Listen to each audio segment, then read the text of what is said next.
Alloh aytar ekan, ey Azroil, bor falonchidan farzandini jonini olgin. Kelarkan, o'ynab, kulib, endigina mana go'zal, mana shu yigitlarga o'xshagan chiroyli bo'lib yuribdi-da endi.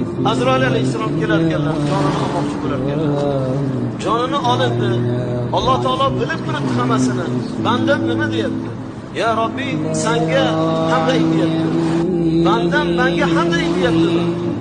Uni ko'zoridagi gulini, pishgan mevasini, ko'zini qorachig'ini, qalbini mehrobini yulib olsam, u menga hamd aytyapti, hamd aytyapti. Alloh senga shukr aytyapti. O'zing berding, o'zing olding deb rozilar.